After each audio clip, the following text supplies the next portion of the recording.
Welcome everyone to Hartford Public Library and the Hartford History Center. This is an archive and special collections repository of Hartford-specific information spanning the past 3 centuries in Connecticut's capital city. My name is Jeffrey Mainville. I'm a programming and events manager here, and I'd like to welcome you all and thanks for being with us. In recognition of Black History Month, we are honored to host this evening's presentation, Transgressing Hartford's Color Line, The Life of Charles Ethan Porter, featuring 2 unique perspectives on this subject from Elisabeth Petry and Craig Hotchkiss. We'd like to offer extra special thanks to Mallory Howard and Tracy Brindle and our friends from the Mark Twain House and Museum for generously agreeing to bring over an original Porter painting from their museum collections. If you're just joining us and you didn't notice, right in the back there is an original Porter painting from our friends at the Mark Twain House. So we're grateful for this opportunity to enjoy Porter's work in this way, and again, thank you to the Mark Twain House. We have much to cover this evening, and so I'm going to yield this podium to our first presenter. Elisabeth Petry is a journalist and writer who also happens to hold a degree in law.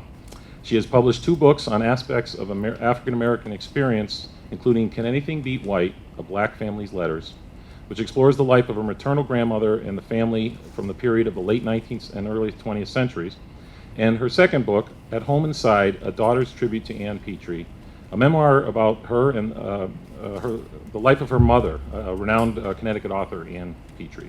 So ladies and gentlemen, please welcome Elisabeth Petry.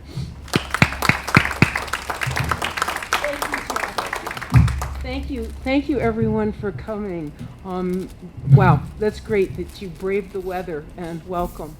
I want to thank Jeff, I want to thank Craig, because he was the one who suggested me for this. And when Jeff and I first got in touch, I thought, well, what can I do to contribute to this? And then I realized I can give you a little bit of context in terms of what was going on with African Americans in Connecticut from about mid-19th century through the time that Porter was painting and living here, and then left and then came back. So here's some background on what was going on with my family and with African Americans in Connecticut. Charles Porter was born at mid-19th century as the state was experiencing a number of upheavals. Among the changes that affected African Americans here, 3 stand out. One was the fugitive slave law, the second was Irish immigration, and the third was the Industrial Revolution. Enslaved people began to secure their freedom in substantial numbers after the Revolution, though final emancipation didn't occur in Connecticut until 1848, which is something that a lot of people are not aware of. Hard on the heels of legal freedom for Black residents came the fugitive slave law. And it mandated the seizure of people thought to be runaway slaves, and it led to abuses that saw numbers of free people kidnapped and shipped south. 12 Years a Slave vividly depicts one such instance. But kidnappers struck right here, too. There was a gentleman named Providence Freeman of Hartford who's tangentially related to the James family. And I want to just stop here for a second and acknowledge my cousin Charlie James, who's sitting in the second row. Thank you for coming tonight. Okay. So, I'm sorry, I just had to do that. Providence Freeman of Hartford signed an affidavit saying that his son William, now in a Baltimore jail, was born in Connecticut as a free man. And I've never been able to determine whether William got out of jail or not, or whether he was sold into slavery down south. Besides the horrific impact on the individual, the law fostered an atmosphere of hostility and suspicion between Black and white populations all over the country. The other events were of an economic nature and had a profound impact on everyone in Connecticut, not just African Americans. The effects of the second upheaval began to be felt in the years just before Porter's birth, and I owe the following insights to our brilliant state historian, the inimitable Walter Woodward. He's one of the scholar advisors on a documentary film that my cousin Ashley James and I are producing about the family, and more about that in a minute. Walt has observed that for the first 150 years of its history, Connecticut was controlled by the same 20 families. He called them one vast cousinage. These people were without exception British, Puritan, and on the whole rigid in their worldview. Quakers, Baptists, and Roger Williams need not apply. What changed beginning around the time of Porter's birth was the arrival of the Irish. The ruling classes looked down upon them as alien. They did not speak English, they were illiterate, and the ruling classes regarded them as dirty, and worst of all, they were Catholic. Their arrival had a permanent transformative impact on Connecticut. Walt explained that this challenge to the hegemony of the ruling class at first worked in favor of the state's black residents. We were a known quantity. We spoke English, we attended Protestant churches, and in the smaller towns it was the same churches as the white residents. Most of us were also literate because the Puritans wanted everyone to be able to read the Bible. As Walt observed in connection with my family, polite, well-spoken, educated black girls were preferred as servants. For those jobs, the signs read "No Irish," not "No Irish and no blacks need apply." The other change that happened more gradually and was in full swing by the time of Porter's birth. Even without gradual emancipation, it's likely that slavery in the state would have gone into decline.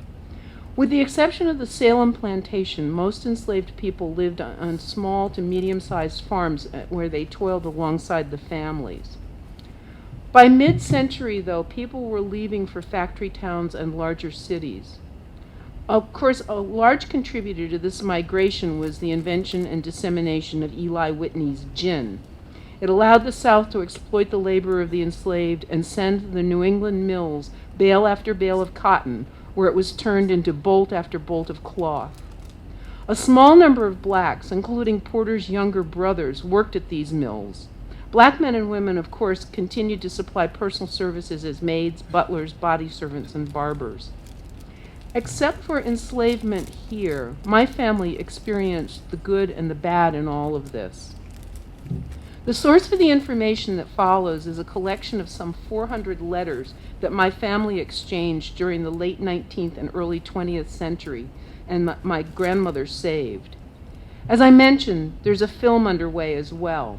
We've received a planning grant from Connecticut Humanities to create a documentary. It bears the working title, "For Dear Mother's Sake, the James Family Letters That Shaped Ann Petry." The title comes from a letter that Uncle Bill wrote to his older sister, begging for dear mother's sake for $35 so he could bribe a sheriff to avoid a lynching. We'll have more information about the film project in the coming months. So here are our subjects. That's my grandmother, Bertha, on the right, straight-backed and proper. Bill is already showing his "don't mess with me" side, which led him to become the prey of bloodhounds in a Georgia swamp.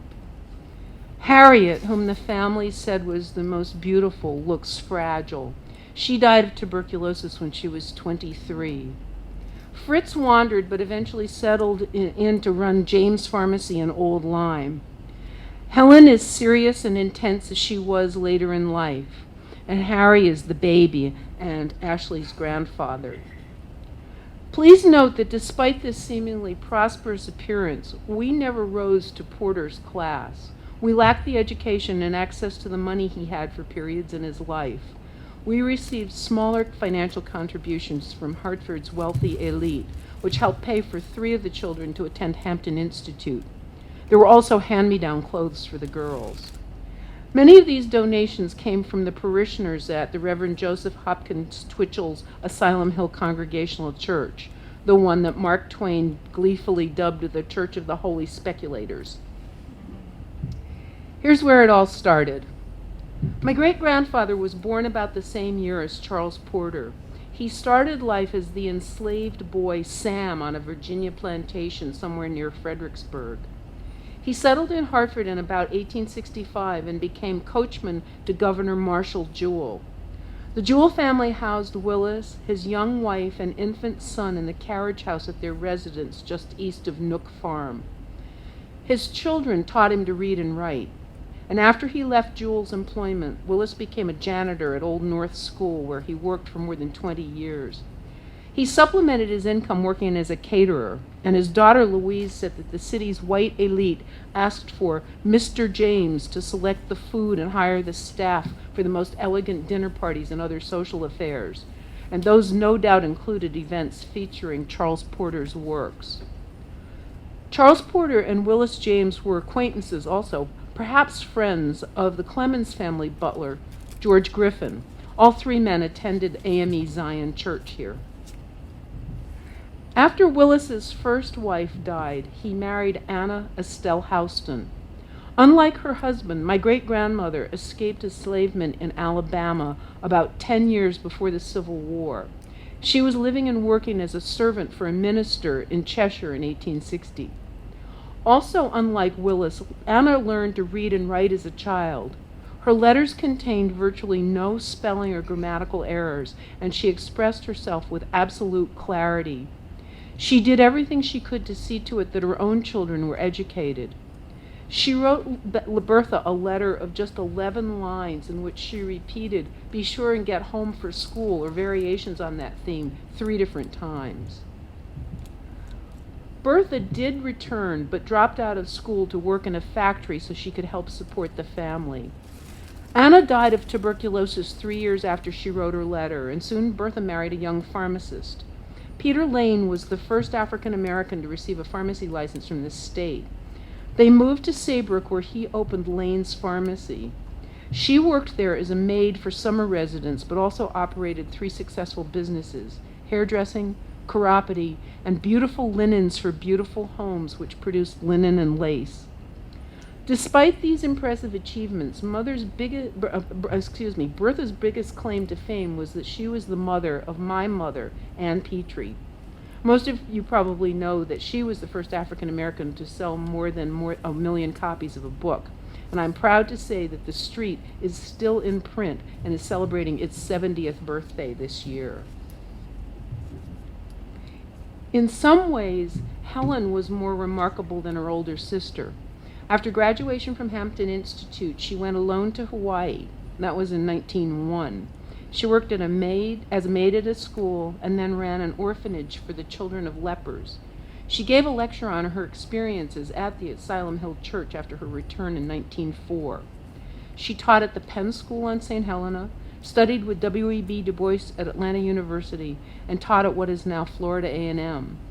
She married Frank Chisholm, who served for years as the Northeast Regional Fundraiser for Tuskegee Institute. They too moved to Saybrook, where she operated a successful correspondence school. These women owned works by Porter, which my mother tracked down in the 1980s. To give some context to her observations about his talent, Ann Petry was not only a best-selling writer, she also had an artist's eye. She took drawing and painting lessons when she lived in New York, and during my lifetime she used her aesthetic sense to design clothing for both of us. This part of the story began when she saw an ad in a magazine. She contacted the woman, Helen Fuscus of the Connecticut Gallery, who was preparing a retrospective on Porter. Here's what my mother wrote in a draft of a letter. Charles Porter gave my aunt, Helen James Chisholm, one of his paintings, a small oil painting of pansies, as a wedding present. It now hangs in the home of her daughter, Helen E. Chisholm, 159 Old Boston Post Road. Charles Porter also gave my mother, Bertha James Lane, an oil painting as a wedding present. I'll have to search for it. My family tended to hoard all manner of things, so it will take a while to locate it. I'll report on my progress. I have to pause here and say that I have a very conflicted relationship with this family trait. On the one hand, it enabled me to write Can Anything Beat White, and is the reason I'm standing here. On the other, it is a miserable, soul-sucking job to clean out a house where such people have lived. To paraphrase Rod Stewart, that TV show got nothing on us. People ask if I watch Hoarders. The answer is no. I've lived it. I don't need to watch it. Mother wrote in her journal on November 21st, 1986, "Yesterday, about 1:40 p.m., Helen Fuscus came to see me. She's working on a book about Charles Porter, black painter. She'd run an advertisement in a copy of Antiques. Beautiful advert, a reproduction of one of Porter's paintings. Colorful, beautiful. I'd always associated Porter's paintings with darkness. Mrs. Fuscus arrived yesterday afternoon with her color transparencies. I was absolutely astounded at the color, the beauty, the vitality of these paintings. He really was as good as the best of the painters of still life. Exuberant color. Anyway, Mrs. Fuscus showed me all of her material on Porter. He's mentioned in Mark Twain's letters. Twain's letters are in California. Interesting. There are 2 Porter paintings in the living room wall at Cousin C's, both very dark, small oils, one of pansies, the other of peonies. Mrs. Fuscus took notes, measured the paintings. She showed me copies of Mark Twain's letters in which he refers to Porter, a Mark Twain letter to Porter, a couple of Porter's letters to Mark Twain. How extraordinary. And there must be other letters and paintings owned by people in and around Hartford. December 9, 1988. Helen Fuscus took a painting by Charles Porter with her to be restored at her expense and the frame restored, both in truly dreadful condition, to be returned by March 1, 1989. And December 13, 1988 entry. I was interested in Mrs. Fuscus' reaction to the Porter paintings at the Chisholm's house, that they were done toward the end of his life when his work had deteriorated, that this incredibly damaged painting was a valuable one, early. December 16, 1988. Mail brought a beautiful book on Charles Porter from Helen Fuscus. And that book, by the way, is over in the case there on the 3rd shelf down. It says Connecticut Gallery on the spine, and she owned Connecticut Gallery. This is a draft of a letter that she sent to Mrs. Fuscus. The most gorgeous reproductions of color of Porter's paintings, fascinating text, your description of these paintings, the way you describe these paintings, I'm amazed, astonished. How is it possible? December 22nd, 1988, and this is continuing the draft of the letter. What an incredible job of research you've done. It's as though Charles Porter had been restored to life. It's wonderful. Tuesday, March, no date, 1989. I should be saying thank you to you for that private viewing of the incredibly wonderful exhibit at 100 Pearl. I carry images of it in my mind. Charles Porter's luminous peonies. And the final entry, November 17, 1993. An Oriental rug dealer bought a painting of Charles Porter's from her cousin, but Mother didn't mention the name of the dealer or describe the painting. As you will hear, Porter left a number of mysteries. Here are ours.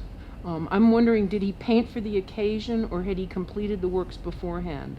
Bertha married in 1896 when he was displaying his talent and skill at its best. But Helen didn't marry until 1910, so that one probably was late era. And then how and when did we acquire that 3rd painting? And finally, where are they now?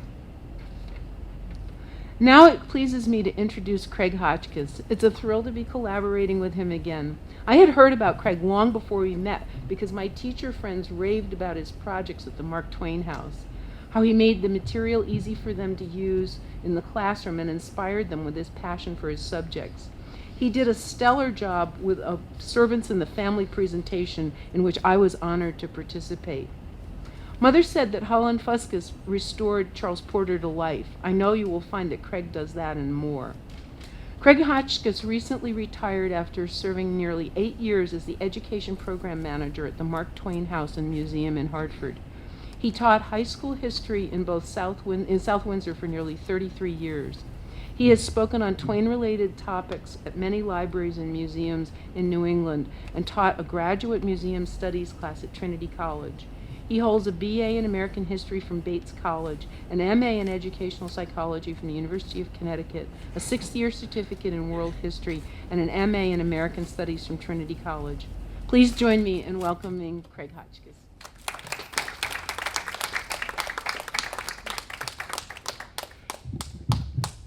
Thanks so much, Liz. I really appreciate your joining me in this collaboration.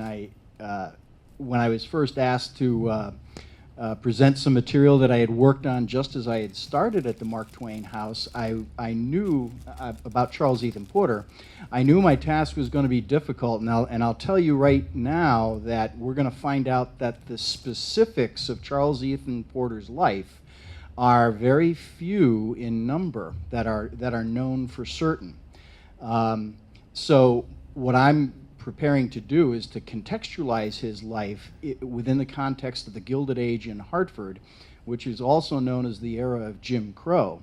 But it bothered me that to focus on a life and then not actually be able to really demonstrate this man living And being aware of Liz and her work and her book that I had invited her to join me for another teacher program, I felt that the two together, and particularly since the family's new porter, would help make this man's life come alive. So in thanking her, I'm also apologizing in advance for what I'm sure is going to be as frustrating to you as it is frustrating to me. And there will be time for questions at the end, and please forgive me now if I have to say, geez, we just don't know for a fact. However, I will be dealing in a lot of probabilities. My first contact with Charles Ethan Porter came as I was a graduate student at Trinity and doing an internship, hoping to get into museum education and transitioning from retirement from teaching. And it just so happened that the Mark Twain House was doing a collaboration with the New Britain Museum of Art, which was hosting the Traveling Porter exhibition. I don't know if any of you have had the great opportunity to see it. It's going around the country. Unfortunately, don't know where it is now, but this is back in 2008. If you ever do have a chance to see it, it is well worth it. I think they have about 100 porters all in one place, which is exceptional. But coming right on board at the Mark Twain House, I was tasked with doing a collaboration because, as you're going to see, there is an interesting connection between Mark Twain and Charles Ethan Porter. So that's when I dug deep into Charles Ethan Porter's life. And what I found out was that another museum educator, her name is Hildegard Cummings, she was the education curator at the Benton Museum of Art at UConn, was doing the catalog for the New Britain exhibition, and that's it right there. I believe it's out of print. I told someone here you might be able to find a copy on Amazon. I'm going to give this copy to the Hartford History Center, so it will be here for you to look at. And the other part of my presentation, of course, is limited in terms of the kinds of, the scope of Porter's work. We see his Mountain Laurel there. I'll have more to say about that in a second. But that book is just rich with color plates of Porter's work. So I highly recommend you locate a copy of that, or take a look at the earlier exhibition from 1987, I think, which they also have here. Hildy Cummings did an outstanding job, and I found out at the time, we were covering much of the same ground, although she, of course, focused much more on his art. So for that reason alone, you ought to take a look at her book. I also would like to mention there's a terrific website. It's called the Hartford Black History Project. If you're looking for something much shorter and concise, that's a great reference.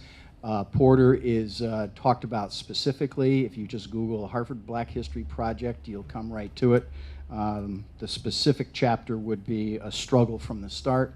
And if you want to get some good notes on this topic as well.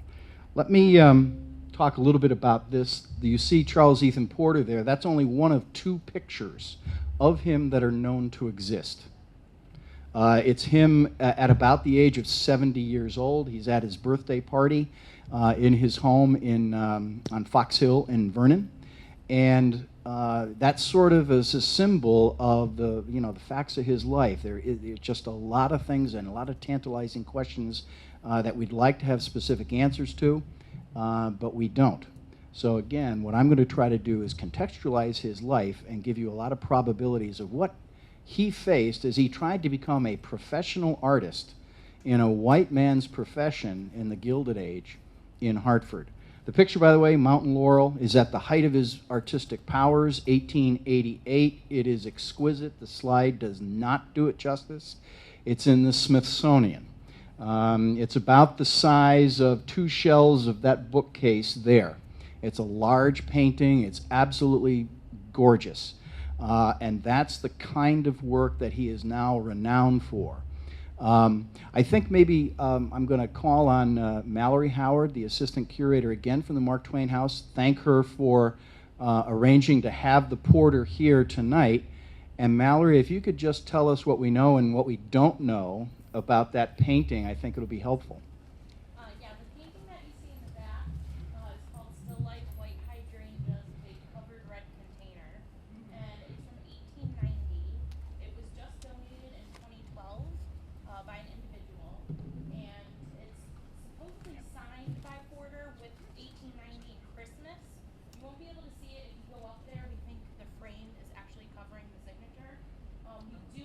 another Porter painting. It's actually in the dining room. If you come to the Mark Twain house, it returned. We had it conserved. It just came back. It is not the painting that the Clemens family owned at the time, but it is a Porter painting, and that one's of chrysanthemums. So unfortunately, we don't have too much information on the paintings. We obviously know that they're not Clemens, the ones that they own, but they are Porter. So. Thank you, Mallory. Charles Ethan Porter's career, I think you could describe as one that is launched with great promise and success. Hits a zenith in the late 1880s. It then sort of plateaus. And after that period of time, there's a slow but very steady decline, both in the quality of work and in the known facts of his life. He slides into poverty and eventually will pass away in 1923. A lot of mysteries there, but I think taking a look at the social, economic, and especially the political environment of Hartford at that time might explain why someone who began life, an adult life, with such promise ends up having difficulties for the last few decades of that life. Until his death in 1923.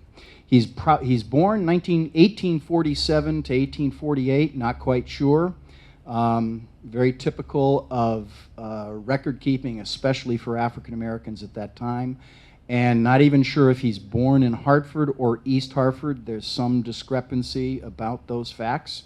His father was William Porter, who was from Vernon. His mother was Mary Dolphin of Ellington. They are married in 1838, and they moved to Hartford, where the two older brothers, William Jr. and Joseph, are born. In 1857, the father, William, borrows some money, buys land in Vernon on Fox Hill, which has this magnificent view many, many miles out, including of the valley where Rockville is. You actually see it here. But at the time, it was sort of removed from downtown, and it was relatively inexpensive for him to buy. Nevertheless, it's a mortgage, and as a consequence, by the 1860s, the family is flirting regularly with poverty. The Porters had, C.E. Porter, Charles Porter had 8 siblings. He had 3 sisters and 5 brothers, and he's the 3rd son. He attends Rockville High School. He is a graduate of Rockville High School. That's a remarkable thing to say about anybody at that time, let alone an African American. It's quite an achievement. He studies and demonstrates a very early talent in art, and his graduation was the year that the Civil War came to an end. It's important to think about the context of that for a second. The quote in red above, "All the powers of darkness cannot prevent you from becoming citizens," is what Frederick Douglass said to the 29th Connecticut Colored Volunteer Regiment that went off to war and fought heroically and was returned to Hartford in 1865 to a hero's welcome. Also, there were a number of toughs who are throwing rocks at them. I'm going to talk more about that. That's a very common feature for a lot of the parading that went on. The 29th Connecticut was no exception. While they're being cheered, they're also being stoned. But Frederick Douglass, in addressing them when they go off to war, made it clear that what they were doing was making a sacrifice that was not just going to win freedom.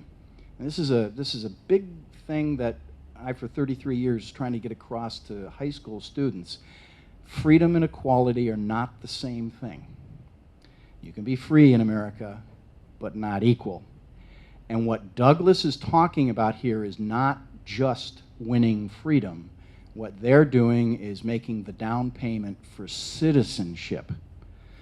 He goes on at length there to talk about how they are the pioneers that all of their people are going, they're going to benefit from their great sacrifice.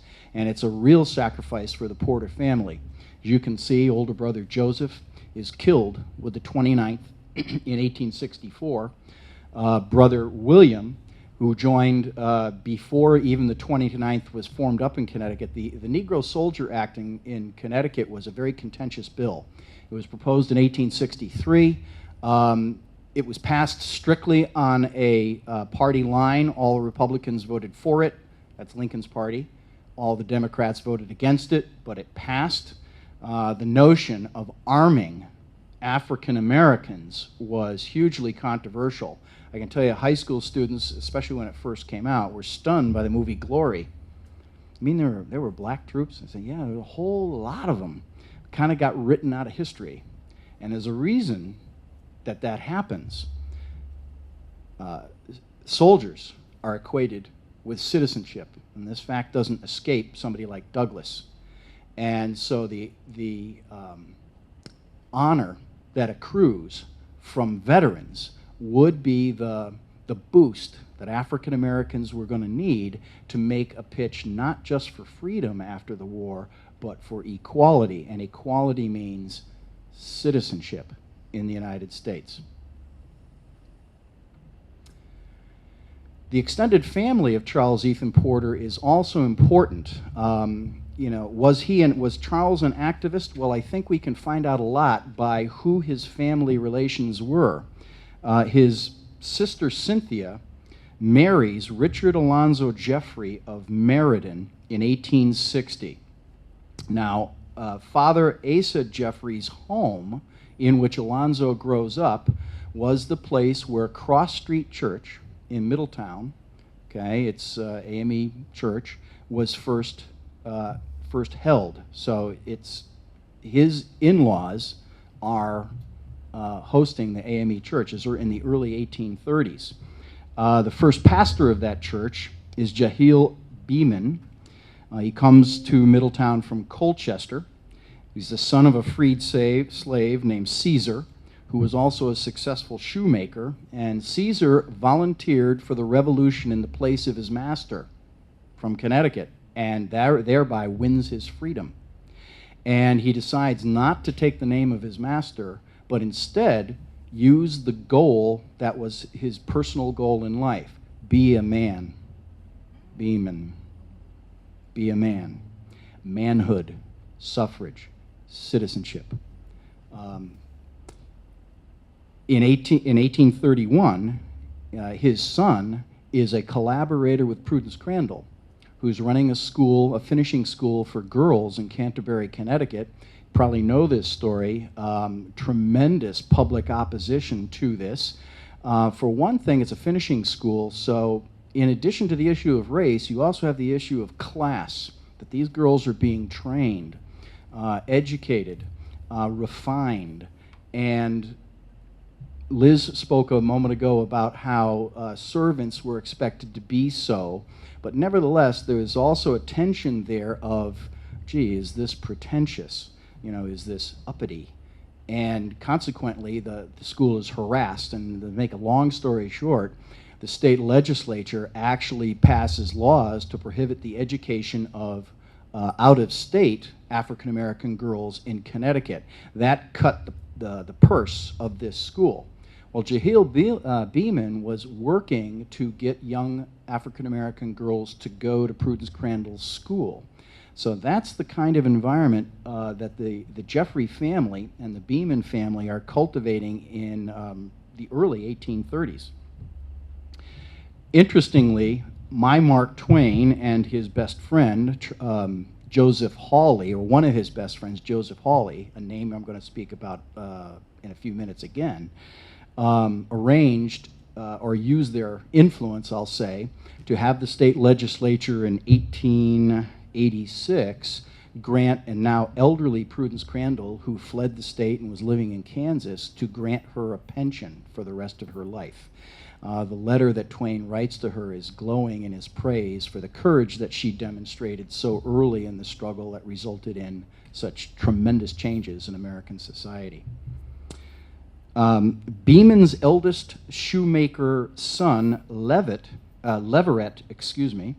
was so successful that he starts buying up property adjacent to what was then Wesleyan University in Middletown.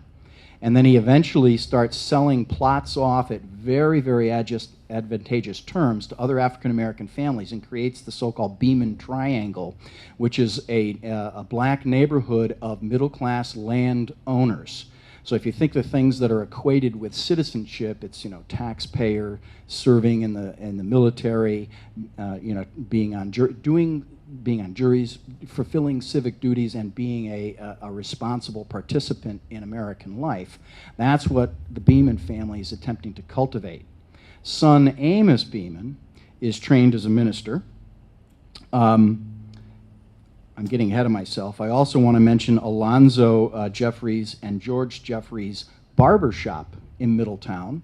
This is another locus of political activism in addition to the church.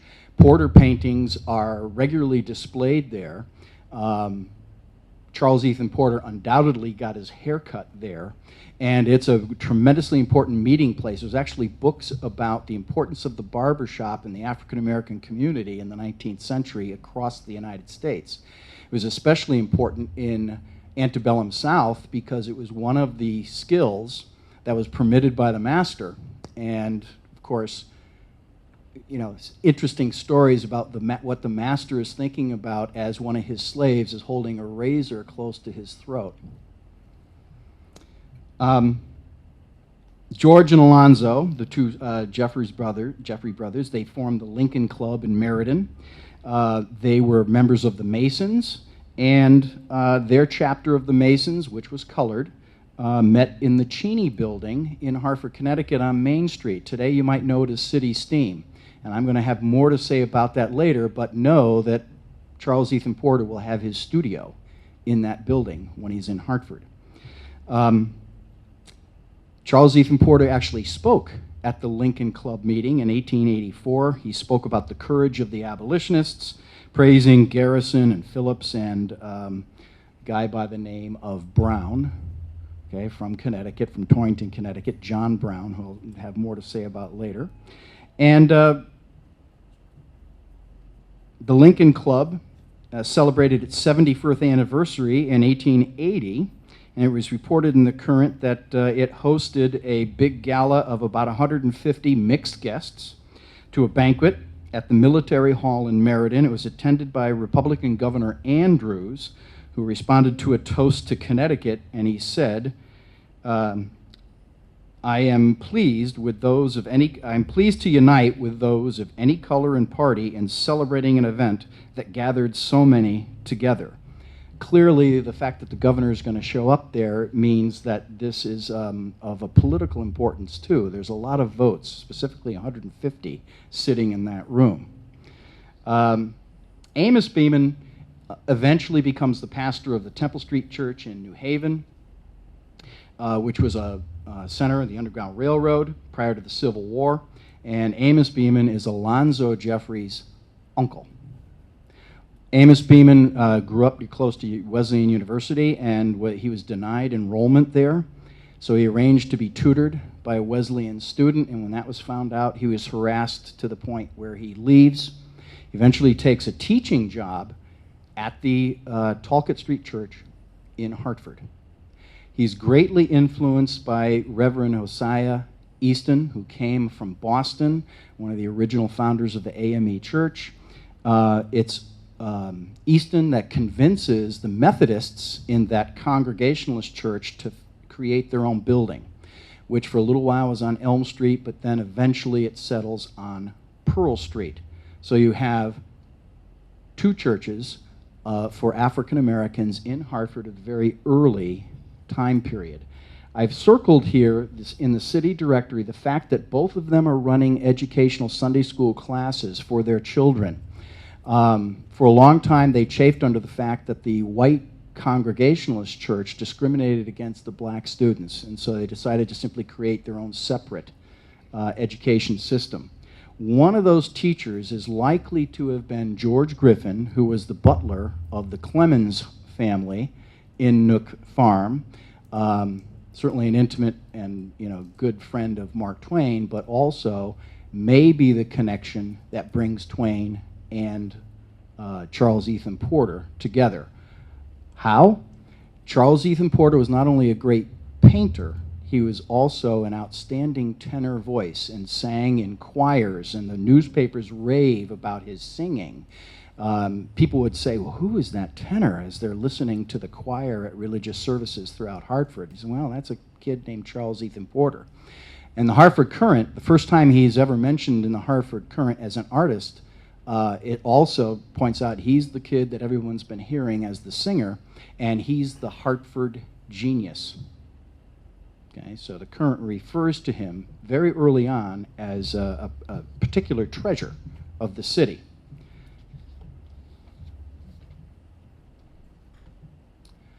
Charles Ethan Porter undoubtedly was the beneficiary of a great deal of support from northern white philanthropists. As I said before, he's a graduate of Rockville High School, did extremely well there. His church was the Rockville Methodist Church, and it probably is connections with those members, and his family was a member as well, that got him admitted to what was then called Wesleyan Academy. It's now called Munson Academy. It's in Wilbraham, Mass. Very Methodist curriculum, college preparatory. He was also stationed in the Underground Railroad, and very, very supportive of the abolitionist cause. He is able to refine his art talent there for about a year before he moves on, because he was accepted to the National Academy of Design in New York City. Undoubtedly, it's Wesleyan Academy members that assist him in getting accepted to this very prestigious institution.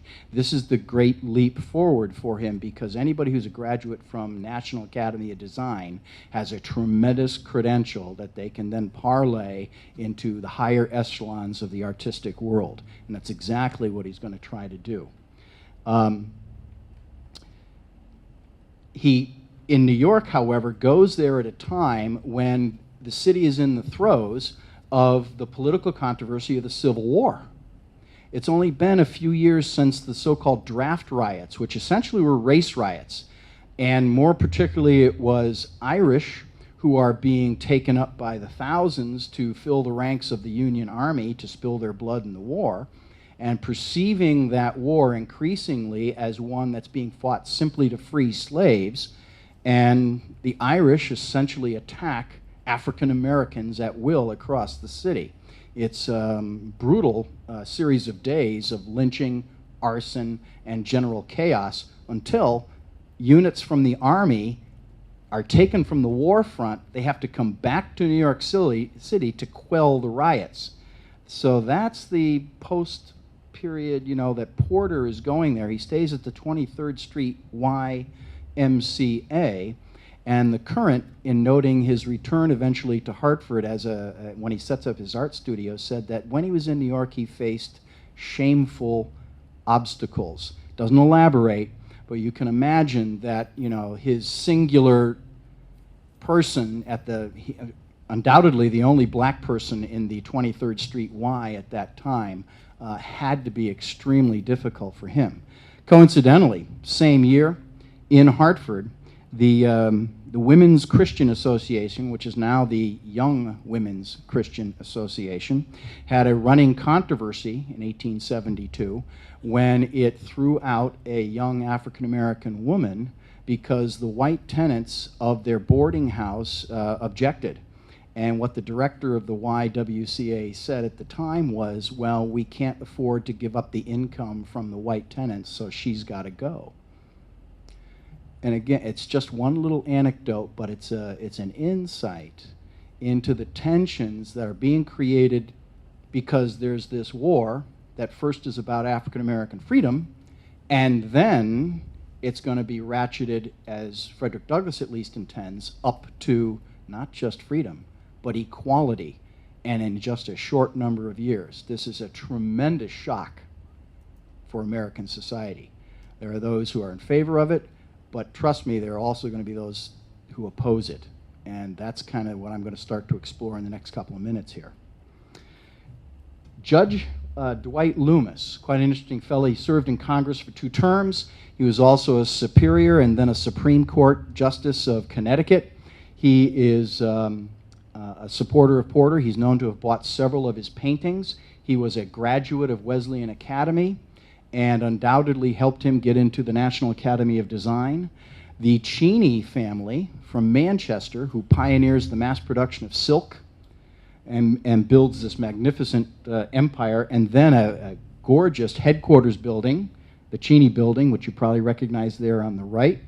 By the way, Porter's studio is going to be in the tower that you see. This building had elevators. Okay, it opens up in 1875. The designer was H.H. Richardson.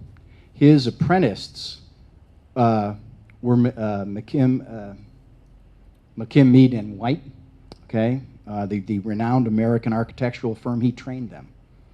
So this building is as fine as anything you're going to see in Boston and New York. And the reason that is the Scribner's magazine said at the time Hartford was the richest city in America. Okay, I'm going to talk a little bit more about that in a second. But the Cheneys, there are several of them. Frank was the technological genius, but ardent abolitionist and supporter of African-American rights after the war. Seth Cheney was an artist in his own right, so he would have an affinity for Porter. We don't know. We wish we had documentary evidence, but it seems to me that the fact that Porter is going to end up in a building where he could never pay the rent unless he's getting a hell of a deal, the Cheneys are generally making an opportunity available to him.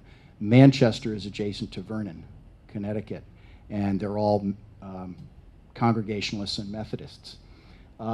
Seth, by the way, is also an associate member of the National Academy of Design, and it may have been his recommendation, that helps Porter get into the National Academy of Design.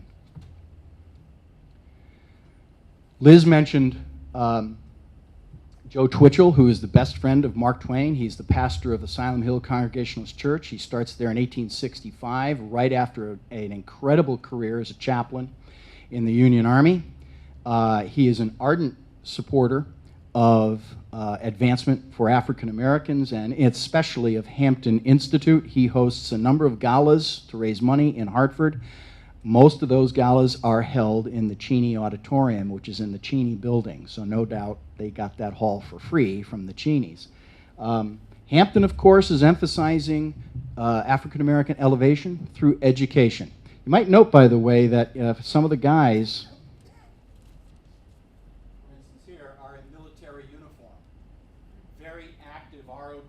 program at Hampton, and not only training in domestic arts, but also college curriculum.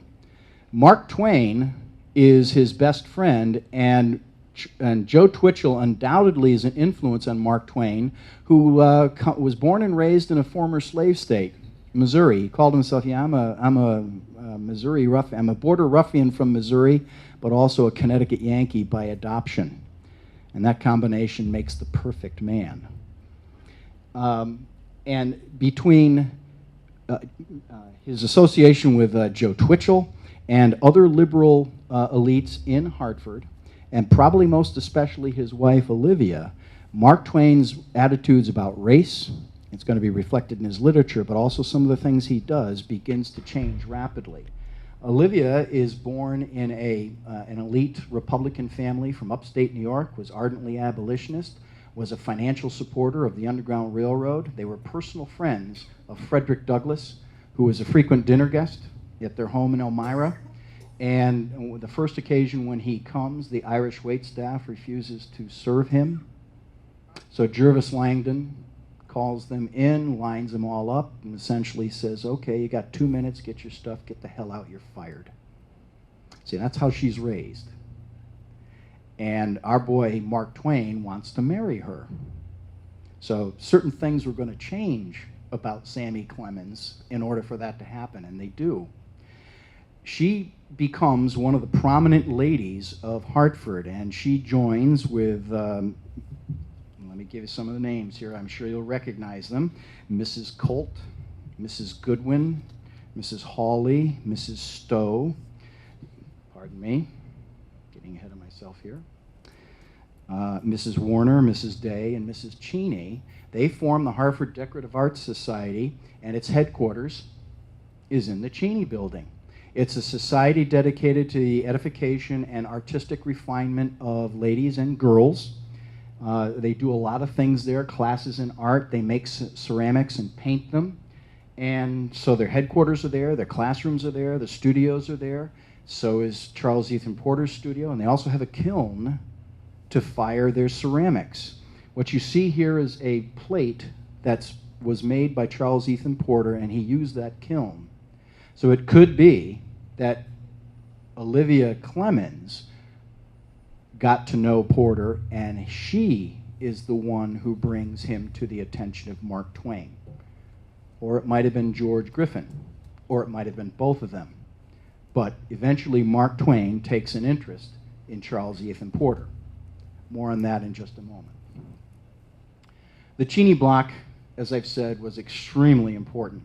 Today it would be at a tremendously upscale urban mall. It had high-end apartments, it had professional offices of doctors, dentists, architects, lawyers, corporate offices. The Cheney brothers were there, the Connecticut Valley Railroad, Connecticut Valley Tobacco Growers Association, made a lot of tobacco in Connecticut. Restaurants, performance halls, galleries, high-end retail stores all along the first floor, as well as elevators. G. Fox, the foundation of G. Fox is right next door. Sage Allen will be at the other side, next door. Also in there is the Court of Common Pleas, the Hartford County Commission, Masonic and Templar rooms, the Young Republican rooms, and it had a bevy of private school classrooms for music, art, college preparation. This is a perfect spot for Charles Ethan Porter to have a studio, and he does. Hartford's also perfect because it's a rich city, even in the midst of a depression in the 1870s. If you had money, it was a great time to have it because consumer goods are now being mass-produced. So Main Street in Hartford has very high-end retail, as I just talked about, up and down, North Main Street. And here you see a scene. And in particular, you have individuals who are selling art. Another thing's happening because of Industrial Revolution. Those that can afford it are separating home from the workplace. Up to this time, you usually worked at the same place where you lived. Now families, presided over by the woman, the mother, are taking control of the domestic life of a family away from the workplace where the father goes out and earns the bacon. And there you have your archetypal, gender roles of the Gilded Age, if you could afford that. Well, that home that is now removed from the workplace becomes a status symbol. How nice is that home? How expensive is that home? The landscaping outside, the decor inside also becomes important. The fashions that the woman of the house wears, the jewelry, her hair, the time it takes to prepare all of those things, the hosting of dinners, all of these things becomes the cult of domesticity to which artisans and who mass-produce products are trying to cater to. That's the sort of economy that Charles Ethan Porter wants to get into. He wants to have a divorce hanging his paintings that are going to be sold in homes like Mark Twain's and Mrs. Colt down on Wethersfield Avenue. A. Divorce, by the way, was a member of the State Republican Committee. That's Lincoln's party. I'm sure he knew the Cheneys and the Clemenses and the Colts very well. He will hang many Porter paintings for the 1880s on Main Street. This is the inside of the Mark Twain house, Clemens' home. And I just want to point out to you where the Porter painting is. You'll see lower left what is there now. It's not the one that Clemens owned. If you follow the arrow back, that's an original picture. It's of peonies. If you have a picture that looks sort of like that and it's a Porter, the Mark Twain house would really like to talk to you. And far lower right is a statue by Carl Gerhardt. Carl Gerhardt was a sculptor discovered by Mark Twain before he is aware of Charles Ethan Porter, and he becomes Gerhardt's patron, and more on that in a moment. But we have in that spot in the house today, next to the conservatory, a statue of Venus from the Athenaeum, which is going to evoke the statue of Echo. And again, if you know where that is, we really would love to talk to you. But I'm trying to get across here, take a look at all the bric-a-brac in there, the styling of the house. This is all high-end stuff. It's very expensive, and if you can sell paintings in that kind of a market, you're going to be doing very well. That's what Porter aspires to, and he's pretty good. So, Mark Twain is going to be involved with Frederick Douglass, Charles Ethan Porter, and a man named Werner T. McGuinn. I'll tell you more about him in a second, but Frederick Douglass, by the 1880s, is fairly elderly. He needs an income. He now lives in Washington, D.C. He was the Marshal of the District of Columbia, and we have a new president in 1881. His name is James Garfield, and his position is a presidential appointment, and nobody knows if Garfield is going to reappoint him. Mark Twain sends a letter to the president-elect on behalf of Frederick Douglass. So I'm writing this as a simple citizen. A simple citizen may express a desire with all propriety, and so I beg permission to hope that you will retain Mr. Douglass. I so honor this man's high and blemishless character, and so admire his brave, long crusade for the liberties and elevation of his race. As it turns out, James Garfield is assassinated. His successor does not reappoint Frederick Douglass to that position, but he does make him the Recorder of Deeds, which was not as high a status a job, but it had a larger salary. His successor didn't feel it wise to raise Frederick Douglass that high. It was a great disappointment to Mark Twain. Now, Charles Ethan Porter is given a letter of recommendation from Mark Twain, who by now is an international rock star. So if he presents this as he goes to Europe, where he will go for training, it's a very, very valuable thing. It would open doors. And in it he says, Mark Twain speaking, "It gives me great pleasure to introduce you a friend of mine, a citizen of Hartford." I want to pause just for a second. That is a loaded phrase.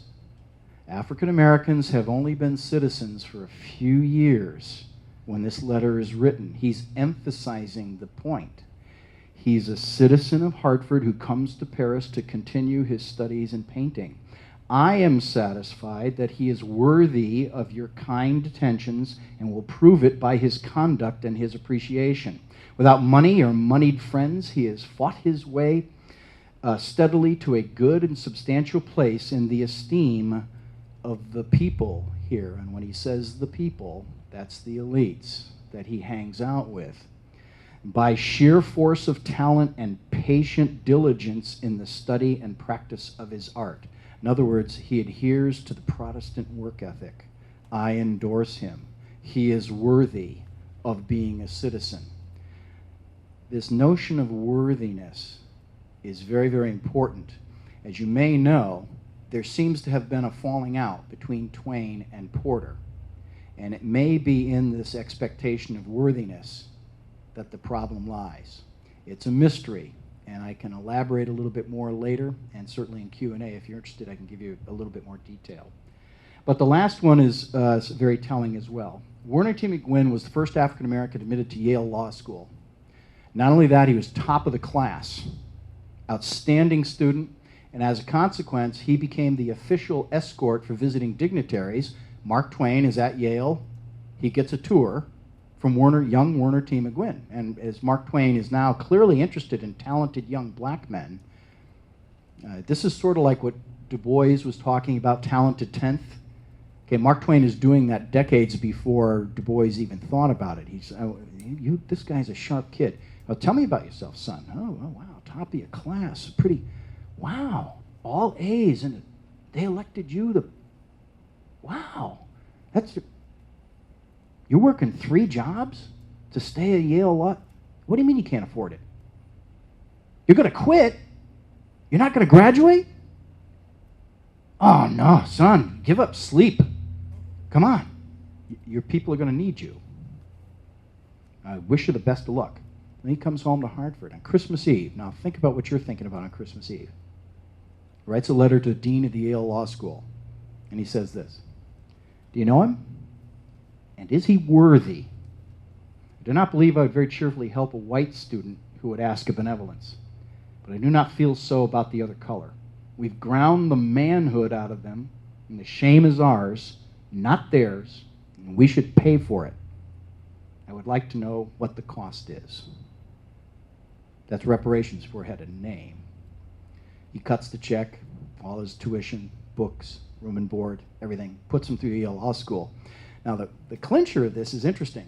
He goes back to his hometown, segregated Baltimore, becomes an outstanding civil rights lawyer, breaking down segregation in housing and public transportation. He's so good. Oh, he's a founder of the NAACP at the turn of the century.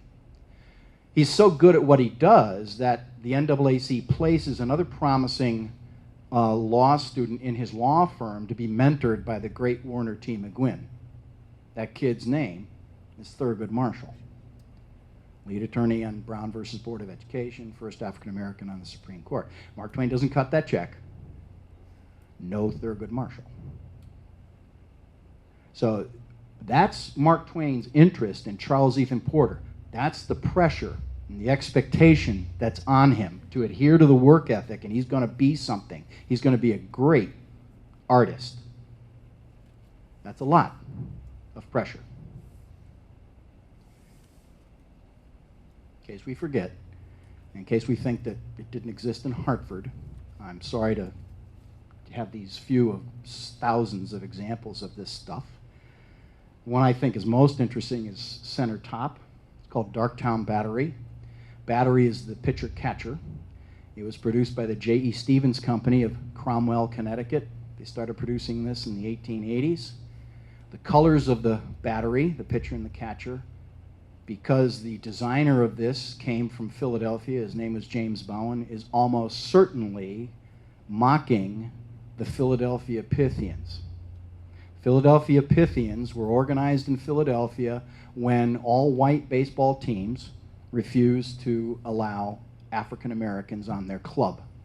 So their leader, Octavius Cato, who is a faculty member at Cheney University, one of the now top universities for African Americans in the country, says, all right, we'll have our own ball club. And boy, did they kick some serious butt. And they're so good that white teams wanted to play them to test their mettle. But Octavius Cato was also a political activist, and he is assassinated by Irish mobsters when he tries to organize the black vote in Philadelphia elections. The Jeffreys and the Beamans are members of the Knights of Pythias here in Connecticut. They had a chapter in Middletown. Their building still stands on Main Street, downtown. That's a humiliation of what was a great, great baseball team.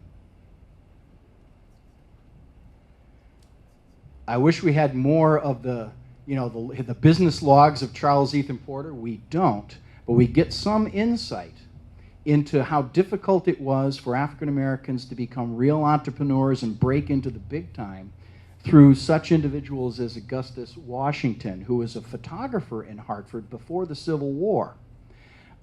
His work was outstanding. Try to buy one of these now, extremely expensive. But we learn in his autobiography that he eventually leaves Hartford in disgust, tries New York, Philadelphia, does not work out. He eventually decides to give up on America, and he will become one of the founders of Liberia. And as he says in his autobiography, black people in America are kept out of most industries and every avenue to wealth and respectability. That's what Charles Ethan Porter is up against. It might interest you, the woman there is Lydia Sigourney.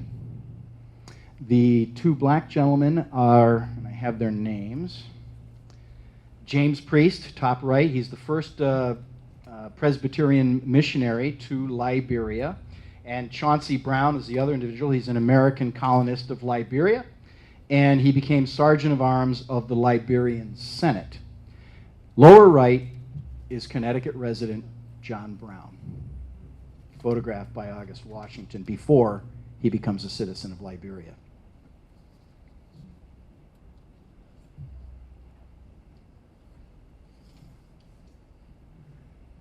As I said before, Charles Ethan Porter is able to attend the National Academy of Design, where his work is exhibited. It's a modest success, but of course, as we learned before, he faced shameful obstacles. Nevertheless, by the time he's ready to return to Hartford, Connecticut, he's got a bit of a name, and he gets a recommendation from, did I get ahead of myself here? I think I did, I'm sorry. In the Current, from none other than Frederick Church. I don't know if you've heard of him, but he is a great Hudson River School artist who lived in Hartford and becomes world-renowned. He observes Porter's work at that point. Porter, as you can see, is starting to try to do sketches of figural art. He's doing his still life, still lower left, and he's trying larger landscapes. The top two items are important because in the hierarchy of artists, it was deemed better if you can do landscapes and figural work. Still life was regarded as lower skill and honestly is more associated with femininity. Consequently, he wants to get into those other forms of art which that commands the big bucks on the market. And as the Hartford Current reported in 1880, as he's returned to Hartford, Mr. Charles Ethan Porter, a young artist who has achieved an enviable repute for fruits and flower pieces, has this past winter devoted himself to landscapes with good results.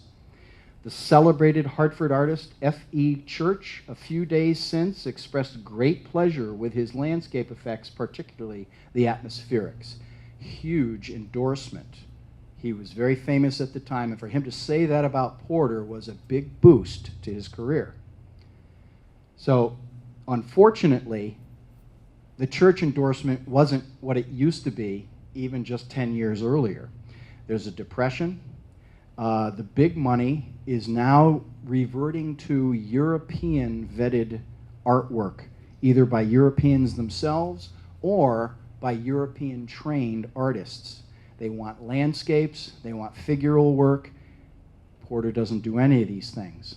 On top of it, he's black. He can't associate with other artists and collaborate with them. And as this art critic in New York is saying, Church and Bierstadt, who's another Hudson River artist, and their fellow artists have done all for American art that they will do. By the 1870s, art critics are looking for the new thing. By the way, in Europe, what is the new thing? Impressionism. Porter's got to go to Paris. Problem is, how is he going to pay for it? He's got to sell a lot of artwork to be able to fund his career. That's where Mark Twain comes in. Mark Twain does not give him the money to do it. As I mentioned before, he's already sponsoring a sculptor by the name of Carl Gerhardt. And nevertheless, he wants to help Porter out, so he buys at least one painting, which is helpful. He gets his friends to buy paintings, which is additionally helpful. And Mark Twain agrees to be the auctioneer, a public auctioneer, for a lot of his work in his studio. So to see the celebrity, he lends his fame and celebrity to Porter to sell his works. And probably most importantly at all, he gives him that letter of recommendation. He makes the money, then he needs to go to Paris. He's got the letter of recommendation. And Gerhardt has already been sent there by Mark Twain. So there's already a contact for him once he gets to Paris. So he's being set up for his big jump forward through a Parisian art education. Here they are, the Twain protégés. Gerhardt's lower right, that's the bust that he made of Mark Twain on the right, which is a copy of which is exhibited in the Mark Twain House. You might recognize far left, if you've been to the state capitol, that's Nathan Hale. That's Gerhardt. And also Seated Mercury, which is also in the Mark Twain House. Gerhardt's first. He's getting Twain's money, but Twain also has an interest in them. They're in Paris in the 1880s. All right. Meanwhile, what's going on that's going to affect how well Charles Ethan Porter does? Well, here in America, the country has gone through some incredibly tumultuous times. The country has lost about 700,000 people on both sides of the war. A little over 600,000 are casualties in combat. 80,000 or so are civilian deaths. Okay, add another 100,000, 150,000 disabled people. So most Americans know somebody who was physically affected by the Civil War on both sides. It was, and death becomes part of American culture. It was a riveting thing. So you start to see cartoons like the one top left, titled Compromise with the South. You see a Confederate and a disabled Union veteran shaking hands in memory of the Union heroes who died in a useless war. By 1864, the North is war-weary. Abraham Lincoln has made it a war to liberate slaves, to give them freedom. Okay? There are a lot of people that disagree with that, and they would like to see some sort of accommodation made with the South. Let's heal the wounds and get back to the way things were. People are starting to ask, why was this war necessary? It's not my fight. So the 1864 presidential election is going to be a referendum on the war. Lincoln only wins in 1864 because Sherman takes Atlanta and marches to the sea, takes Savannah, about a month before the election. And so people can, well, we can see the end coming. We've already paid this much, so let's see it through and rebuild the country and change a few things in the South. But it was that close. After the war, is this war about African American freedom, or is it what Douglas is hoping for, African American equality? Thus the question in Harper's Weekly, the franchise, the vote, and not this man, and it shows a crippled African American veteran, 1865 at the close of the war. That's the next question. Okay, free. Now what are African Americans to the rest of American society? Citizens equal, you say? Vote? This is, for many people, a bridge too far. So this becomes a huge political question. By 1876, Harper's pictures what the country is considering as part of their future. It shows a scale. On the left scale, labeled South, is clearly a former slave. On the right, labeled North, is the Nast depiction of the generic Irishman. He's sort of simian, gorilla looking. That's how he always drawed Irishman. And the title of the piece is, South Black, the North Irish. This is the ignorant vote. The black vote in the South will balance out the Irish vote in the North. But already there's the vanguard of the Great Migration.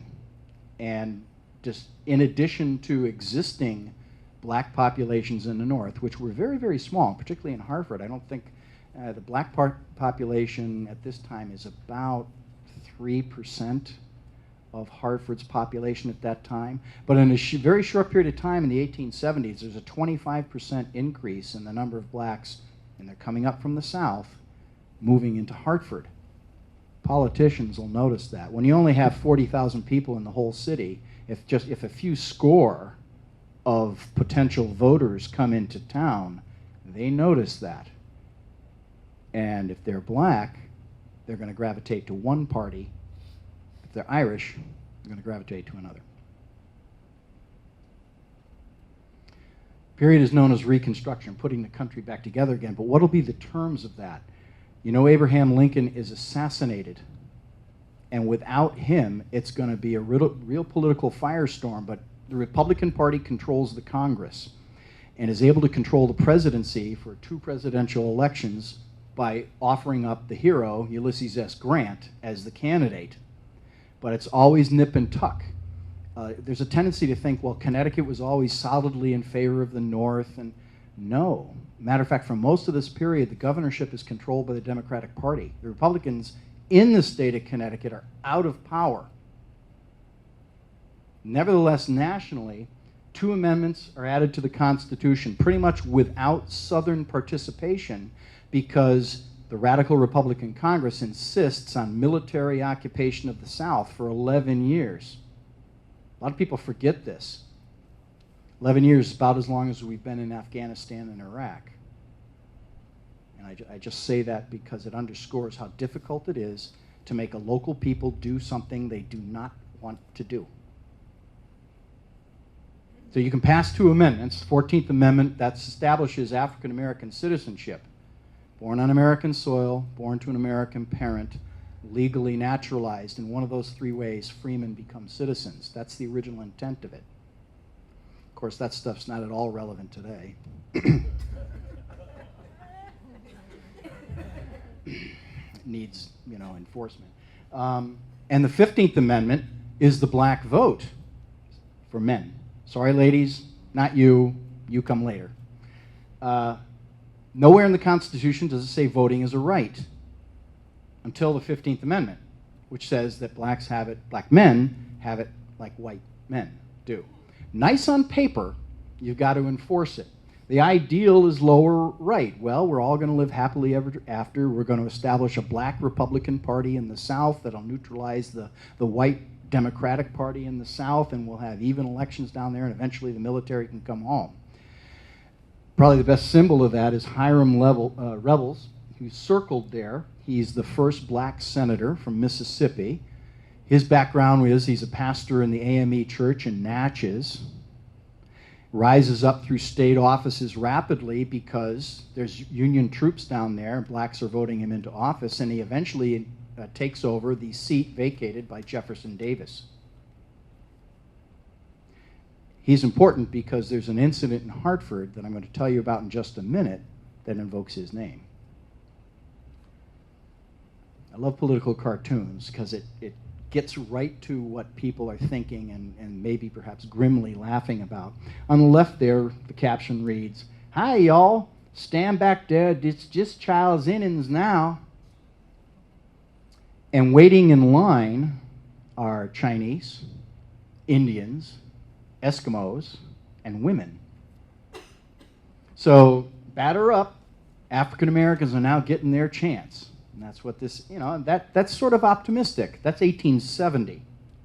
But very, very quickly, even though there's military troops down there, unless you have massive force, you cannot account for all white activity down there. So the Klan rises. There's intimidation at the polls. Voter suppression. It's a good thing that's a thing of the past. And lower right is a Nast cartoon that's just loaded with symbolism. Here,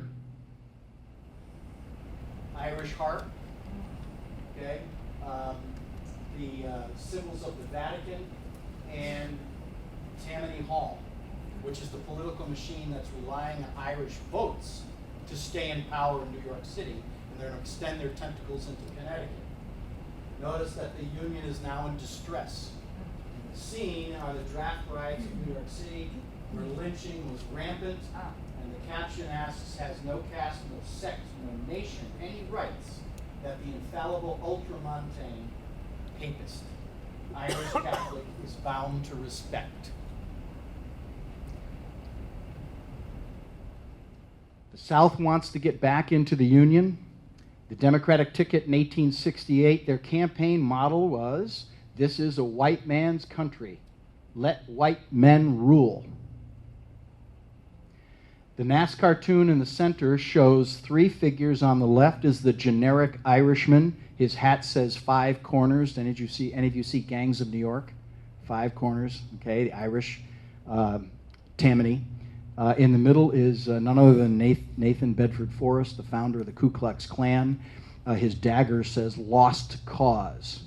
The notion that the South lost.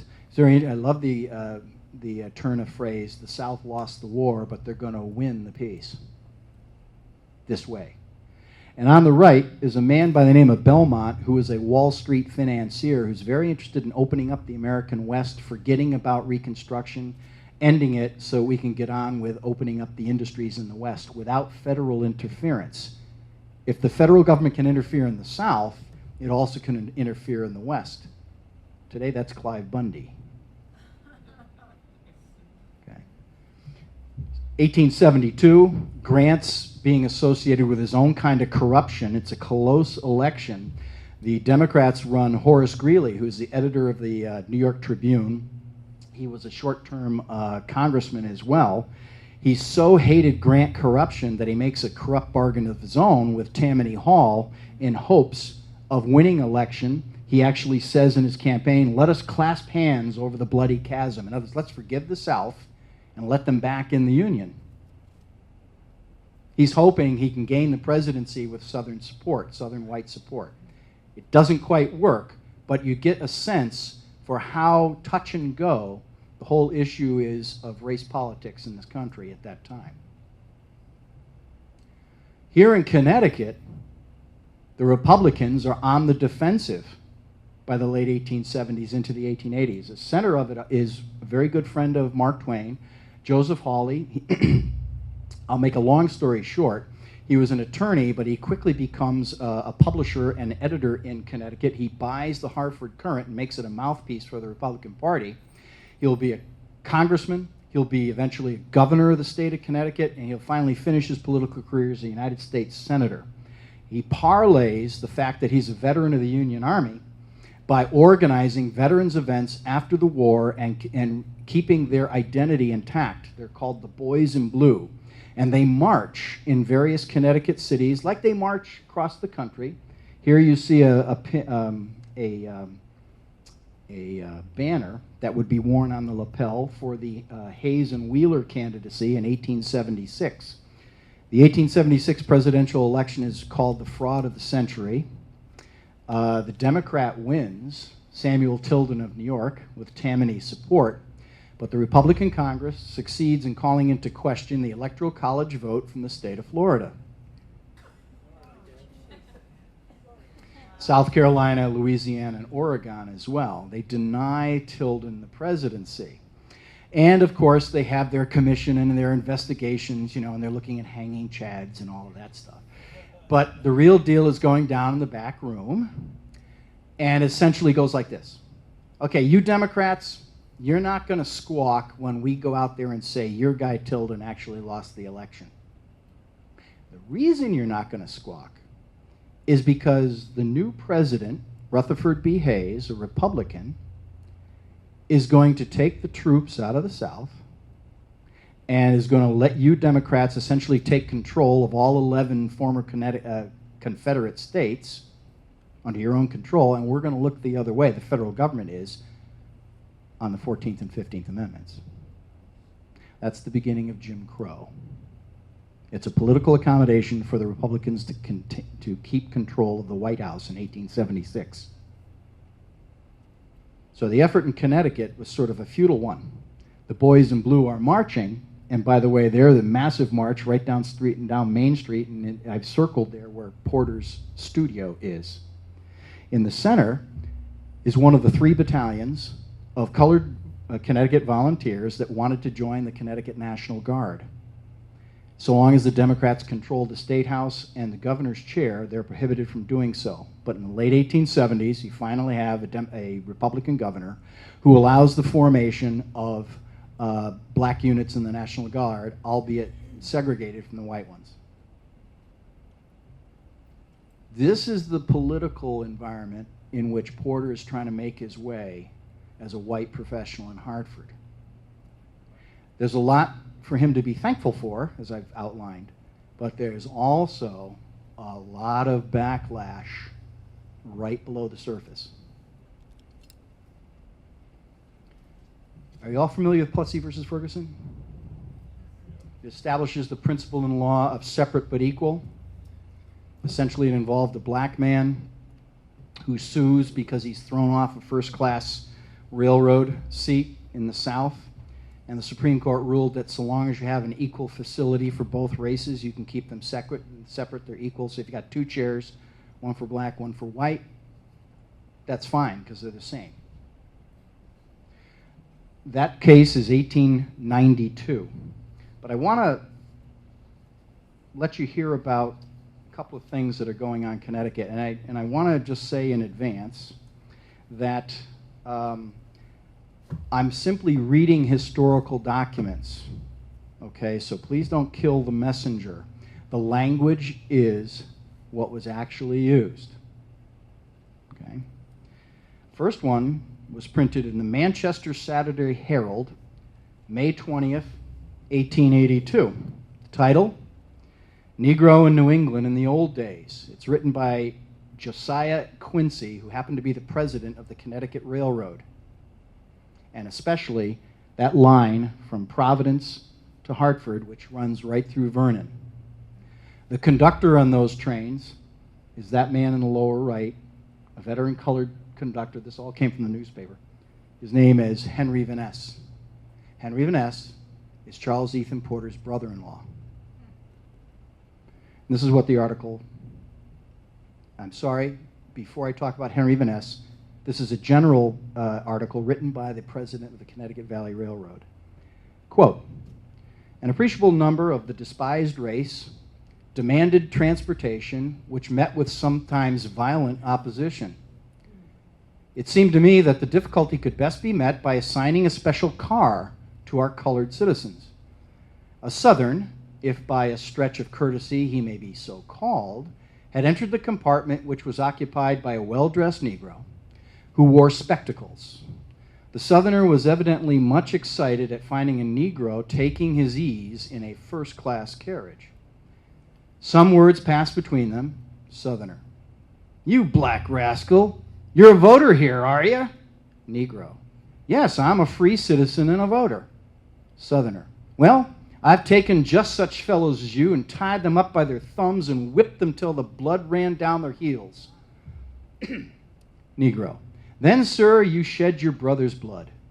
Southerner, why, you damn nigger, you don't mean to say I'm your brother. Negro, yes, for it is written that he made of one blood all nations of men to dwell on the face of the earth. Now, Quincy, the president of the railroad, entered the car just as the Southerner was assaulting this Negro by grabbing him by the collar. Quincy broke the two of them up, told the Southerner he would have him arrested if he did not leave the car. The Southerner was escorted by the conductor to the white car, and upon disembarking in Vernon, the Southerner apologized for his conduct, saying he wasn't accustomed to seeing Negroes treated as white people, though the cars were segregated. The Negro came by, thanked the president for his interference, and opened up a handsome pocketbook, offering his card. Southerner, well, take me home, he said. I've seen all I came for. Spectacles were good, but a nigger with a visiting card, it just knocks me down and makes me weak as a baby. A nigger with a visiting card. Well, I'm sure dreaming, and that's a fact.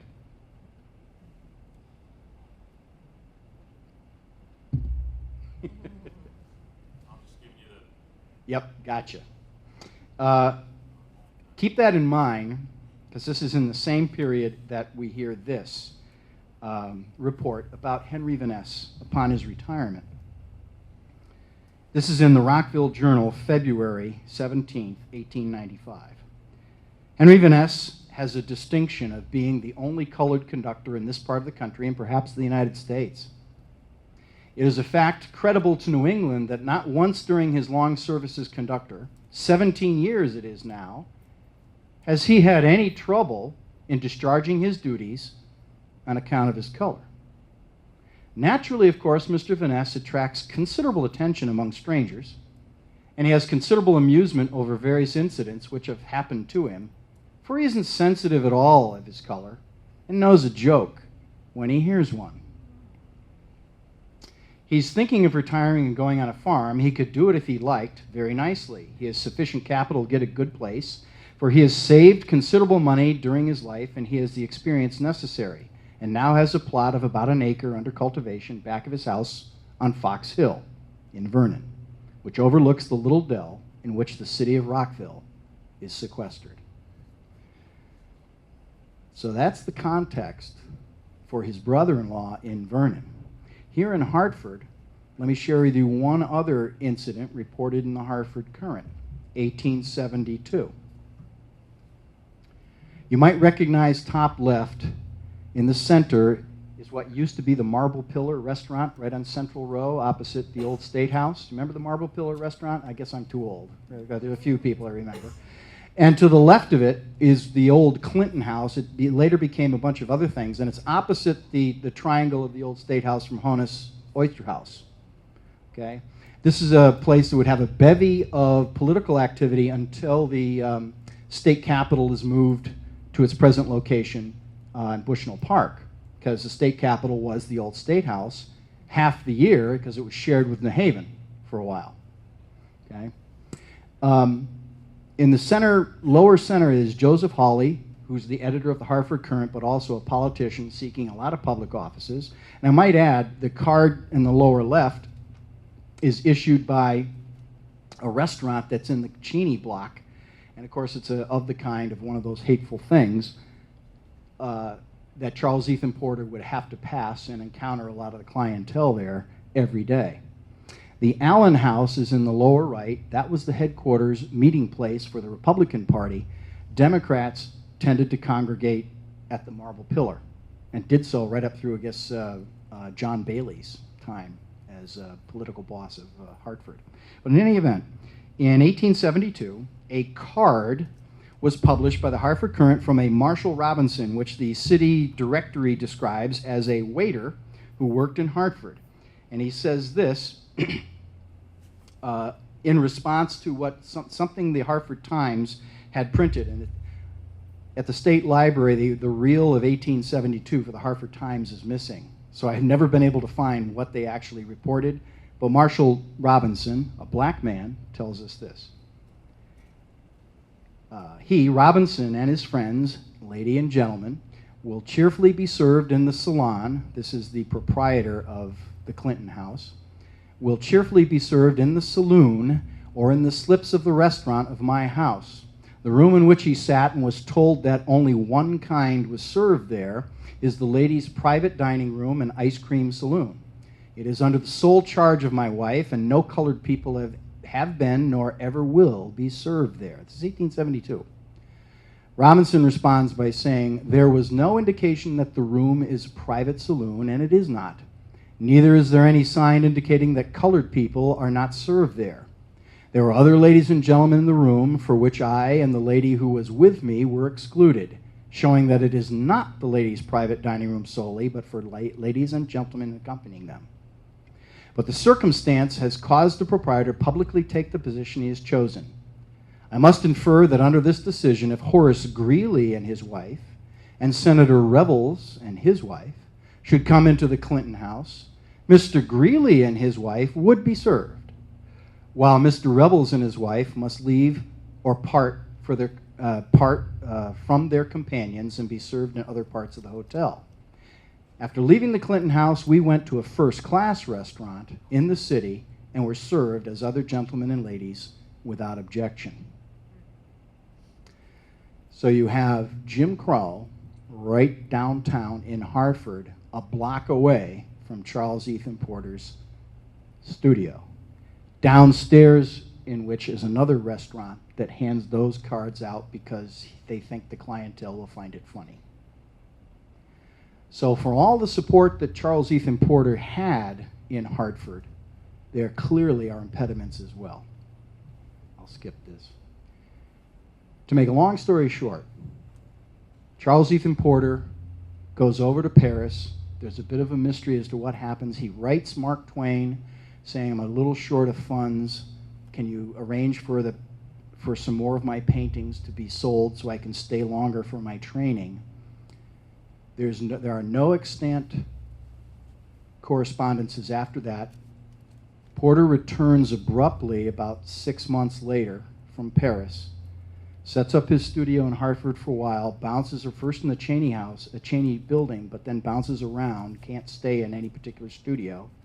Eventually will return to Rockville, where he'll try to set up a studio downtown. Eventually he sets up a studio in his family home up in Fox Hill.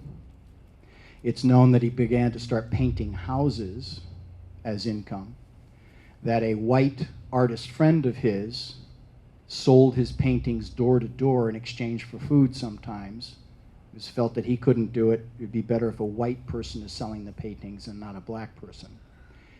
Clearly is in poverty by the 20th century, and he'll die in poverty in 1923. So his career for such promise really goes on the skids after the 1890s. I think I've suggested some of the reasons why that might have been so. I'll finish with just a couple more slides. In 1893, the United States hosted the World Columbia Exhibition. It was a huge affair in Chicago.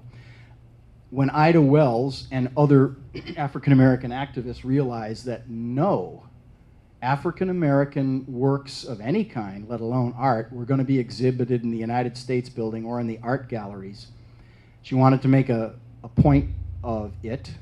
She says, those visitors to the World Columbian Exhibition, especially foreigners, will naturally ask, why not the colored people who constitute so large an element of the American population and who have contributed so large a share to American greatness, more visibly present and better represented in this world's exhibition? Frederick Douglass, now an elderly man, hits the nail on the head. It comes in close connection with the effort now being made to disenfranchise the colored man. It comes from men who count it no crime to falsify the returns of the ballot box and cheat the Negro of his lawful vote. Garland Penn, a leader in the lay leadership of the AME National Conference in the United States, said this: our race has many amateur artists who possess great native talent and several who have won recognition for their ability as professionals. C.E. Porter of Hartford, Connecticut exhibits in the National Academy of Design of New York, in which city he has a studio. Nevertheless, his career collapsed. So I leave you with a Porter sampler. If you have one, it's probably worth anywhere from $10,000 to $50,000 and up. So go check those paintings that you have at home. Sad story, but one worth telling to remind us of where we've been and how far we still have to go. I thank you. Thank you, Craig. And Liz,